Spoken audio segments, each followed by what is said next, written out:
All right, ladies and gentlemen, apologies for being like a couple of minutes late. I got sidetracked because my family got home with Popeyes and I was just helping them bring that stuff in. And then we got to talking and then I got kind of sidetracked with that. So apologies for that. Let's go ahead and get started. And I am saying that, and you guys can't even see me at all. All right. Yo, peoples, Kyushu92 here, and welcome back to My Hero Academia reaction and review. It's been a while since we last read My Hero, and 2 weeks with no My Hero at all, it just feels like so much is going on. Who that? Hello there, father. Come here. Hello. You're perfectly all right, father. Say hello to all the people's father. Hello there. My name is Job. Name is Job. Hello there. I am Job. I am Job.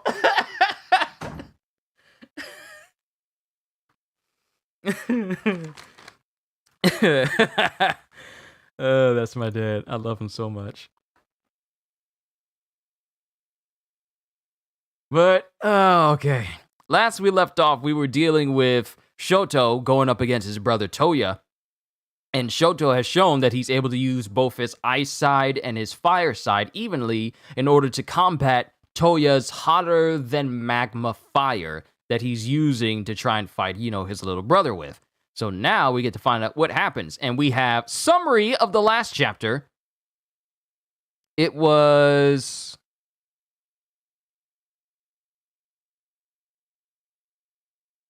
Hold on, it's hard to tell with the zoom in here. Hold on, let me zoom in a little bit better. Here we go. Okay, it was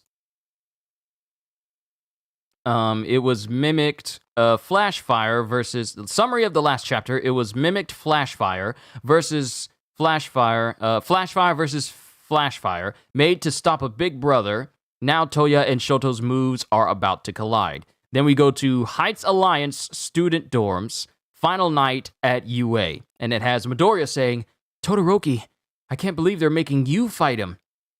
And then Shoto says, actually, I wanted this, so don't worry. Even if my old man is gonna gripe about not fulfilling his promise.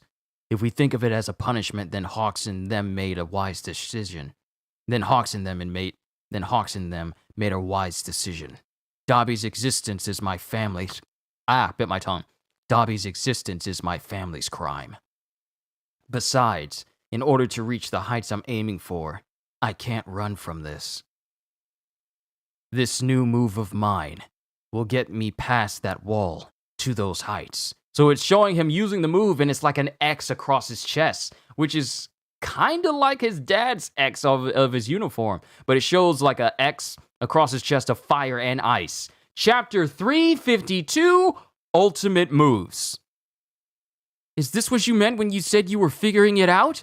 Is this some new form of Flash Fire Fist?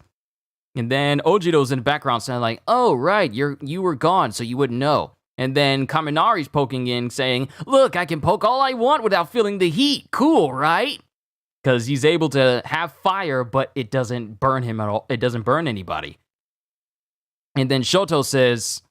Still, it's hard to maintain it for very long. Thus, hence figuring it out. And then Bakugo's in the background saying, I'll last longer in battle than you, wimp. And then Ida saying, no dallying in the changing room. Get into the bath, quickly. Then it cuts to like a panel with a heart on it with Shoto saying, I can elevate my flash fire move by using my right and left sides at the same time. My heart is central to making both hot and cold manifest. I can cycle heated and chilled blood throughout to create stability inside my body via a cold fire of sorts. And then Midoriya's thinking, blending heat and cold? That's totally like... And then it cuts to Shoto as the panel split his face into one showing his scarred side and another showing his regular light-haired color side, with him saying, my old man sought out ice that could stifle that inner heat, while I'm going in the other direction. All that so I can be the one to affirm the reason I was born into that family. Midoriya, yes, this is my power. Thank you. And it shows Shoto just smiling. It shows him smiling at Midoriya. And then we see ultimate moves from Toya and Shoto as we cut back to the present with Shoto using Icebound Crash and Toya using this is the whole move. Icebound Crash, Cold Flames Pale Blade, and he hits Toya dead center with this attack. So it's not Toya who's using an ultimate move, it's Shoto who's using an ultimate move with the combination of his fire and ice sides. Not only are they protecting him from Toya's fire, but it's also able to hit Toya and injure him that so much that Toya can't really respond in this one panel, at least from this double panel that it shows. And then Shoto says, maybe this is the way to cool your head. And then he proceeds to knock Toya away, but Toya rights himself, causing massive flames to come out so he can go back on the assault again. And he's thinking, so he's got himself a body that can withstand scorching heat, and he found the power to chill my own inferno. The perfect man for this job, huh? You go on and on about right and wrong choices, but I knew it. We might share the same blood, but we ended up real different. As it shows Toya touching the ground, and it just shows his body just erupting in flames like he's burning what's left of his skin over his entire upper body completely off, where it's starting to show the muscle underneath. And he touches the ground and he infuses his fire into it so much that it actually starts to cause the concrete itself to bubble. And then, as he's saying this, Shoto's crossfire has completely disappeared. I lost it. I need to switch it back on. And then it goes to Toya screaming out, the limitations of superpowered society. That's us. You hear me? A warped rail can never mingle with a straight and narrow one. Running in parallel but forever apart. As he does exactly what Frieza does during Resurrection of F and just causes the entire ground to erupt entirely. Now burn to ash! Die for our sake! And then this fire just completely erupts and it shows Burnin. It shows Burnin and all the other sidekicks, they're getting swept up into this as well as they take the attack in order to protect Shoto. And then it shows one of the sidekicks one of them saying, Shoto, you couldn't be more right. And it shows that Burnin and the rest of them have been burned. And then it shows Shoto, surviving this attack. With him thinking heat that can even burn me. Because Shoto's been hit by this massive attack by Toya as well. Okay, my mic is on. And then he says, I'm sorry, you guys. And then Burnin says, quit it. Save your energy. And then it shows them falling over as they get hit by this attack. And then it shows Shoto thinking, let me just say one thing then. Thank you. And then it cuts to Shoto in this mindscape where he's thinking, blood, the past. Along this path of mine, I've reclaimed so much for myself. Before I knew it, it seemed like everyone else had gotten so far ahead, as he sees all the rest of his friends are way ahead. But then he thinks, but they were always there, waiting. Class A never left anyone behind. They were always there to reassure me. And then it shows Shoto imbuing his body with what looks to be fire, as he thinks, build up and then it cuts back to when Mount Lady, all the way near the beginning where they were talking about ultimate moves, when Mount Lady and Midnight were there.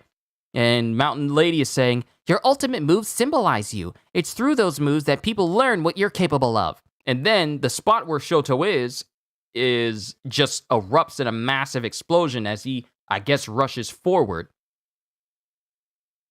And then it shows Shoto. It shows Toya getting hit. Dead center. It shows Toya getting hit. Why did I say Shoto? It shows Toya getting hit dead center where Shoto says, no, we're gonna mingle whether you like it or not. So please just stop already. And in this process, Shoto hits Toya with a massive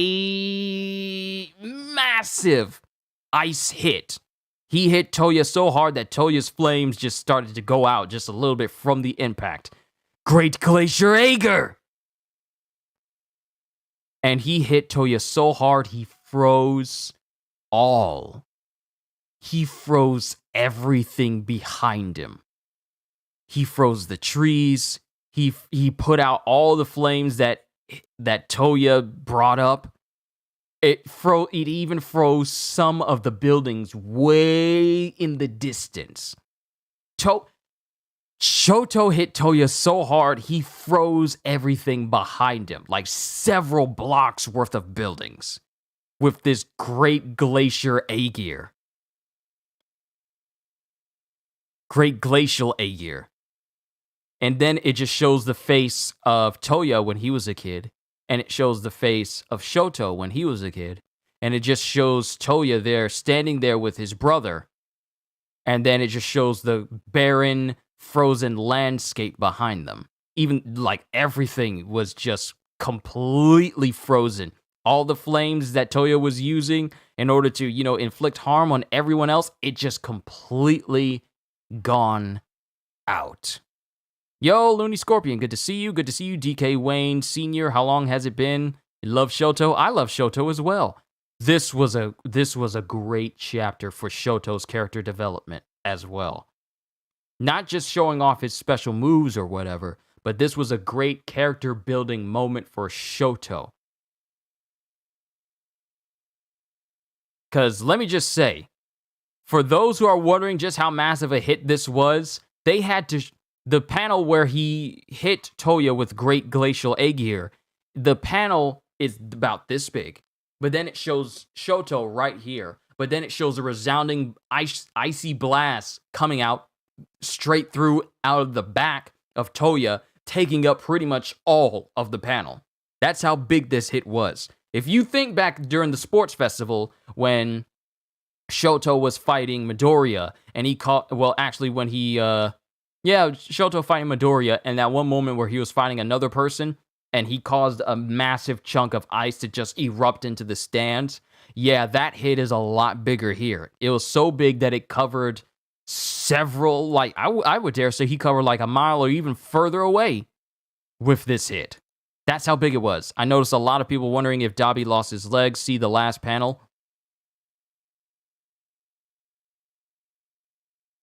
No, he didn't. Because if you look at the last panel, you see that the vestiges of his clothes are flayed out behind him.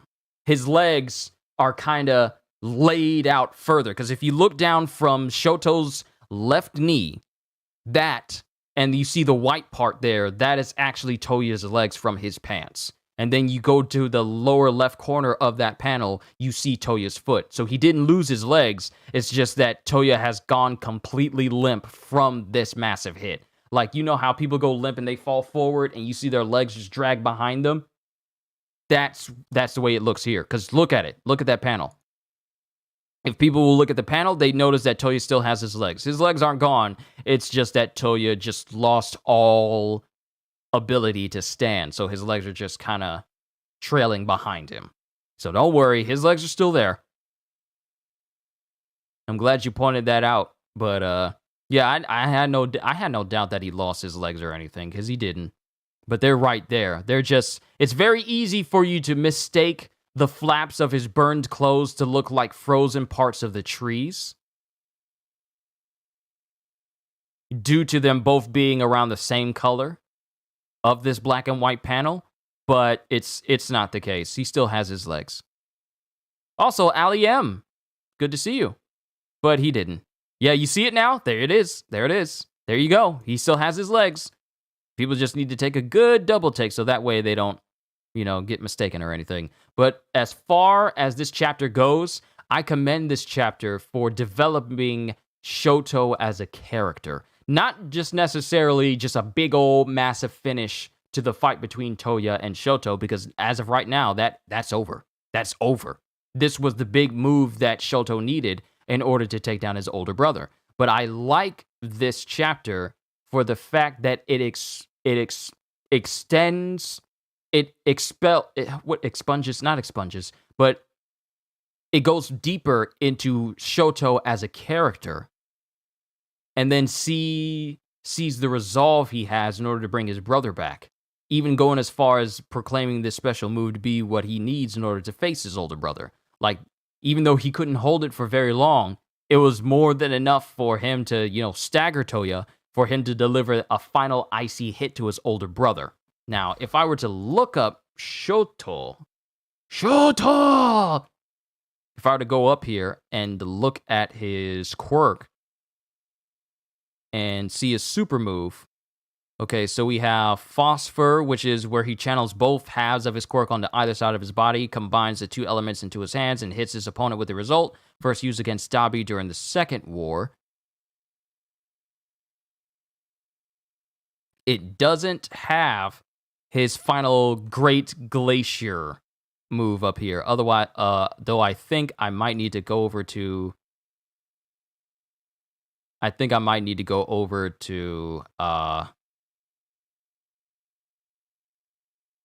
Yeah, they don't have his new move yet. Not yet. They don't have the Great Glacier Aegir up yet.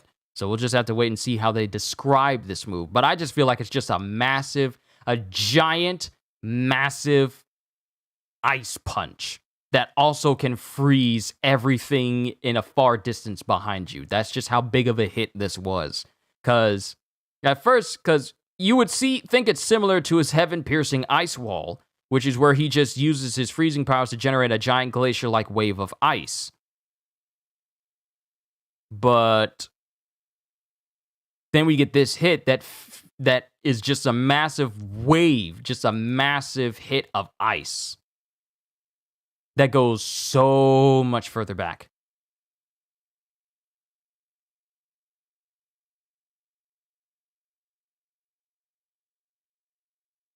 But this chapter did very well for Shoto as a character, where it just shows that despite everything that's going on with his family, him acknowledging that this crime that is his brother, that is Dabi, that is Toya, is something that his family has to deal with.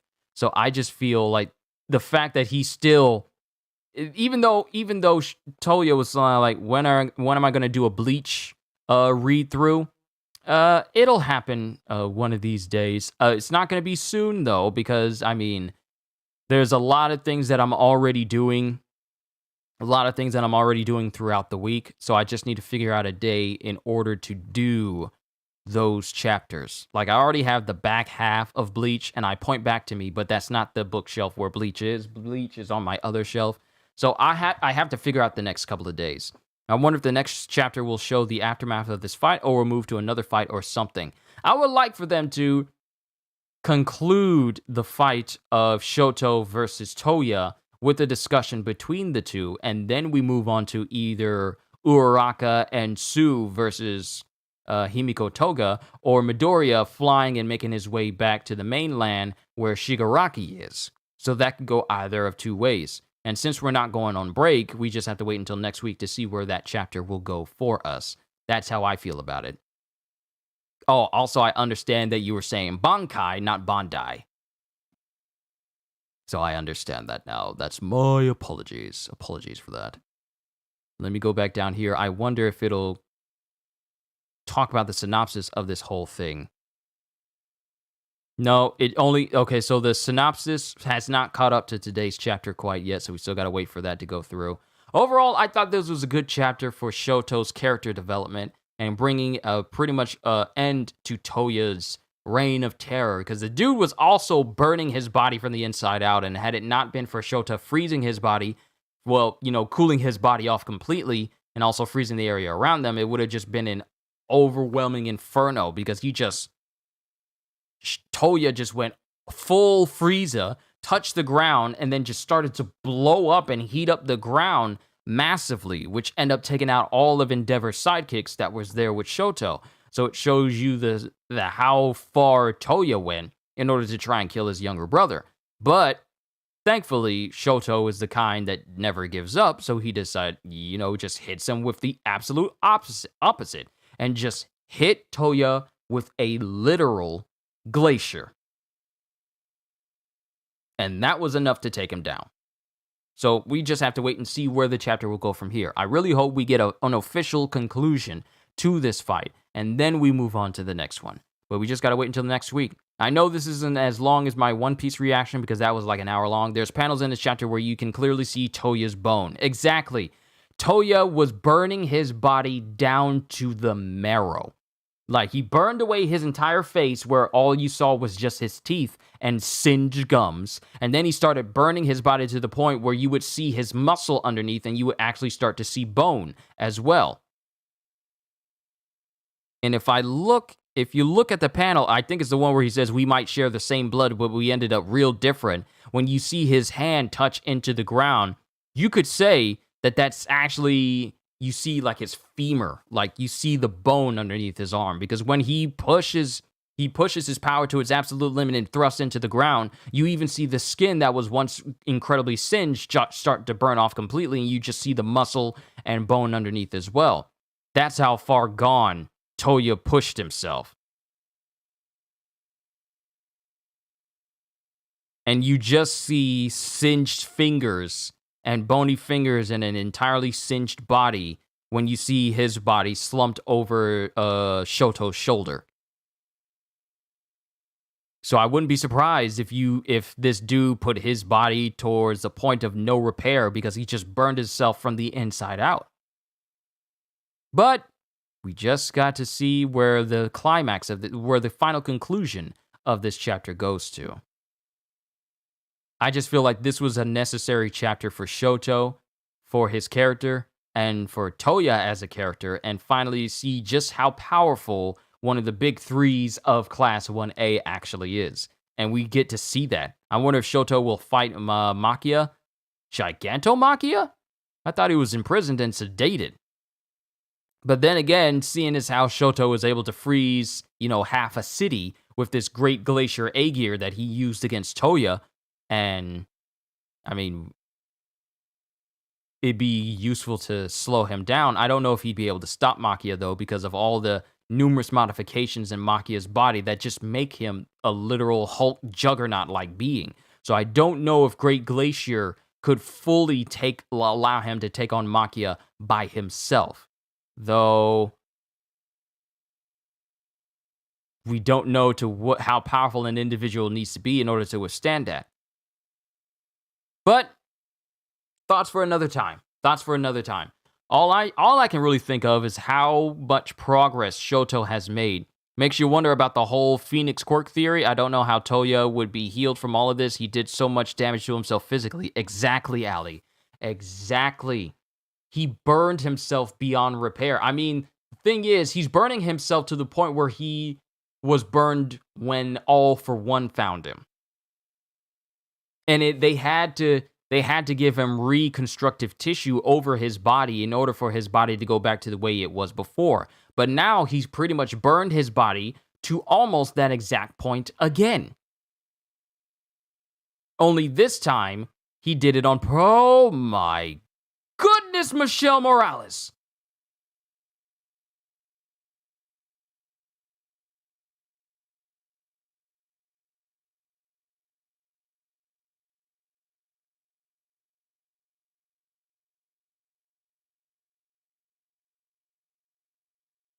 Michelle Morales! Oh my goodness! Thank you so much for getting me caught up on My Hero Academia. I almost forgot to breathe there for a moment. Hey, I'm happy I was able to get you fully caught up with My Hero. If you've been watching my catch-up series where I just caught up on, and I have a whole playlist of it all, I'm more than happy to do it. But my goodness, wow, it sometimes escapes me that this sort of thing can happen on this channel to me. And I just want to say thank you from the bottom of my heart. Thank you. That is definitely going to go towards, the betterment of this channel and, getting more stuff that I can entertain you guys with. That really does help me out. But that much, I'm just shocked. I just like, wow. Hey, thank you, Michelle. Hopefully you've been enjoying my entire series, and both you and your family. I know you said that your not your sons. I think you said daughters or sons. I forget which one, because I remember you had a comment earlier throughout, I want to say last month or earlier this month. So any entertainment I am able to bring you, I hope I've been able to do that. Overall, this was a really, really good chapter for Shoto, and I'm glad he got to showcase just how powerful he can become. And with a power like that, the power over fire and ice, and I mean, it just makes you think just how powerful he'll be when he's an adult and he's fully mastered Phosphor. It's not called Crossfire, it's called Phosphor. But it just makes you wonder how strong he'll be in the future. Now, I'm just wondering, since Midoriya, Bakugo, and Shoto are considered the strongest students in Class 1A, it just makes you think how much stronger they're going to be when they reach adulthood. Wonder which fight is next? That's what we've all been wondering. We've kind of been wondering who's the next fight we're going to have. Are we going to cut back to Himiko Toga versus Uraraka and Asui? Or are we going to cut back to Midoriya as he's flying back to try and intercept Shigaraki and stop Shigaraki from, wreaking more havoc in the floating fortress that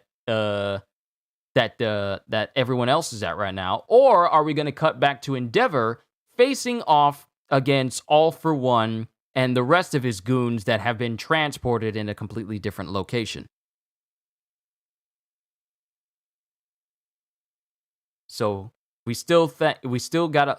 I have to agree with you, Koiz. I feel like the Himiko Toga one has to be the one that's next, because these have been a lot of character-driven chapters that we have, which is what I applaud Horikoshi on. He really does character-driven chapters very well. This is another good example of this, because you get to see the character of Toya and the depths that he's descended into versus Shoto, who has gone out of his way to create a new move to help him combat his brother and bring his reign of terror to an end.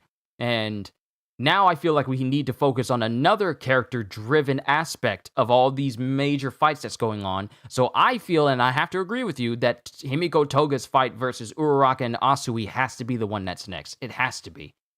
Either we get a conclusion to this fight in the next chapter, or we cut to that Himiko versus Uraraka and Asui fight. We have to.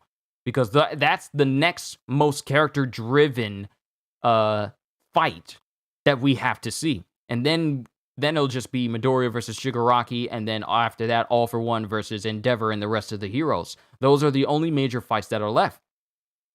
That's the only one, because we only had 4.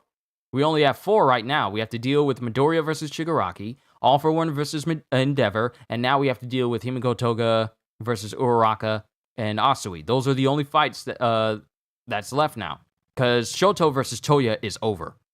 So we only have 3 major fights in this big old battle that's going on to cover. But I feel the one that probably would make the most sense is Toga. Deku is probably last. It gives Horikoshi more time to make us wait on the second quirk. Exactly, because it'd be too soon for us to cut to Midoriya now, and then we see the second quirk, and then it'd be too soon, and then we're just cutting back to other people. I have to agree with you that Deku has to be the last one. So that way we can focus on Deku versus Shigaraki, and then we get to see just the height of Midoriya's power versus the height of Shigaraki's power. And then we get the reveal of the second quirk or whatever it is. So Himiko Toga next, then All For One versus Endeavor, then lastly Midoriya. It has to be in that order. But that's just how I feel about this chapter. Whew. There's a lot of ground to cover in this one, but unlike One Piece, which is going on break next week, My Hero is not going on break. So we're going to be getting the next chapter next week. So we just have to see if our predictions are correct. So we just got to wait until then. But I don't have anything else to cover concerning this chapter, and my food is still hot, so I still want to eat that because you know Popeyes has those boxes with the holes in the top, and I don't want all the heat to escape. But that's just my thoughts on this chapter. You guys let me know what you thought of this chapter as a whole and where you think these chapters are going to go, the direction that this chapter is going to go after for next week. Michelle Morales, thank you once again. I want to make sure that I always thank anyone who does like a super chat here. So just to acknowledge that it really does mean the world to me. It still gets me every time, even though I've been doing this for years. It's not until recently that the concept of super chats during my live streams is something that would actually happen often. Because you see a lot of people do live streams and they get like hundreds and hundreds and hundreds and hundreds and hundreds of super chats and just tons of monies where they never have to worry about working ever again. And it's like, maybe that could happen to me one day. And here it is, that very same thing, at least the start of it, happening to me. And it's surreal, but I'm thankful. And one thing about money is you should never let it change you. Just know that I'm just going to continue to be the same guy before any of this stuff happened. And I'm going to continue to be the same guy afterwards. So all I can say is I'm just humbled by the gesture, and I'm eternally thankful to every single one of you. That's all I got for this chapter. You guys let me know what you thought of this chapter as a whole in the comments down below. Hope you all enjoyed. Can't wait to see you all in my next video. Why did I say in a next video? In my next video. And if you're new to the channel and you enjoyed what you saw here today, then consider subscribing or even consider becoming a member because I am always looking forward to entertaining you. So have a fantastic day. And once again, as always,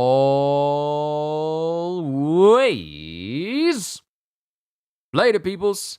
Now to eat my shrimp that I got from Popeyes. Kind of hungry, I really am. And then afterwards, you know, usual One Piece episode reaction. So just wait on me for a little bit after I eat, and then I'll get it going.